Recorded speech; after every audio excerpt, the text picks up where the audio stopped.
আফ্রিদি যখন প্রথম অ্যারেস্ট হয় আমরা তো পত্রিকার মাধ্যমে আমরা ভিতর থেকে দেখেছি। তারপরে ও যখন জেল গেটে ওখানে হয় তখন রাতের বেলা কোথায় রাখবে সেটা নিয়ে কর্তৃপক্ষ এই ছিল যে একটা ভালো জায়গায় তো রাখতে হবে। সেই জায়গা থেকে মানে রাতে তো আর এক রুমে একা রাখা যাবে না।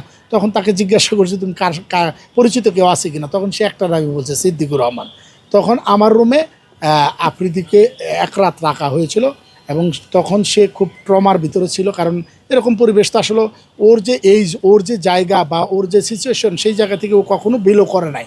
যেহেতু আল্লাহ উত্তম পরিকল্পনাকারী ওকে নিয়েছে সেই জায়গায় সারা রাত আমি যখন তাহাজ্জুদের নামাজ পড়ি তখনও দেখেছি ছেলেটা বারবার উঠে আসতেছিল এবং তাকে সেখানে যতটুকু আমার সাধ্যে, আমার যেহেতু মিডিয়া কর্মী, আমার যেহেতু মিডিয়ার পরিবারের সন্তান, আমাদেরই সন্তান, আমি তাকে সেখানে খাবারের রাতের ব্যবস্থা করেছি। পরের দিন আলোচনা করে তাকে তার একটা রুম সেটেল করে দিয়ে সেখানে তার এই যে লোকদেরকে দিয়েছি তাকে স্বাভাবিক করার জন্য। এবং আফ্রিদির বয়স কম, মানে আপনি তো একজন অভিজ্ঞ, মানে তাকে কোনো পরামর্শ সেই সময় দিয়েছিলেন কিনা বা আপনার থেকে ইচ্ছাকৃতভাবে কোনো পরামর্শ নিয়েছিল? কালার এক্সপার্ট এবং ডার্ক স্যাপ সমৃদ্ধ অরিক্স অ্যাডভান্স ডিটারজেন্ট পাউডার আপনার লন্ড্রি এক্সপার্ট।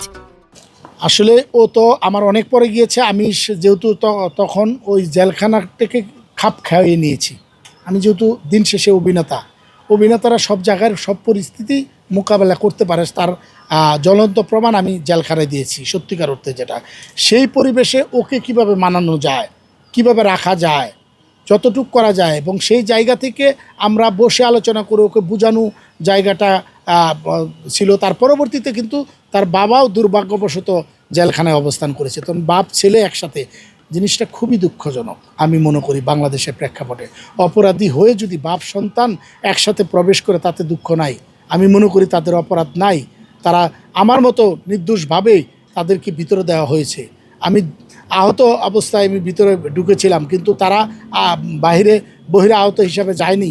তারপরেও আমি বলি যে এটা আমরা কখনো কাম্য করি না, শুধু আফ্রিদির বাবার জীবনে নয়, সারা বাংলাদেশের নির্দোষ মানুষগুলো যেন জেলের ভিতরে এইভাবে না যায়। আমি তার কয়েকদিনের যে অ্যাক্টিভিটিস দেখেছি, সে আসলে প্রচণ্ড আকারে আপসেট ছিল যে আমরা বাংলাদেশেতে আমরা এমন কিছু করি নাই, বড় তালিকাভুক্ত অপরাধী না যে আমরা আসলেই ওখানে থাকব।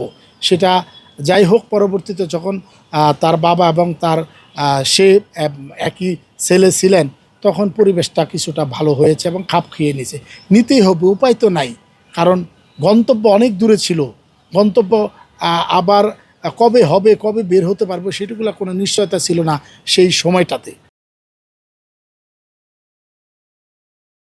কালার এক্সপার্ট এবং ডার্ক স্যাপ সমৃদ্ধ অরিক্স অ্যাডভান্স ডিটারজেন্ট পাউডার আপনার লন্ড্রি এক্সপার্ট।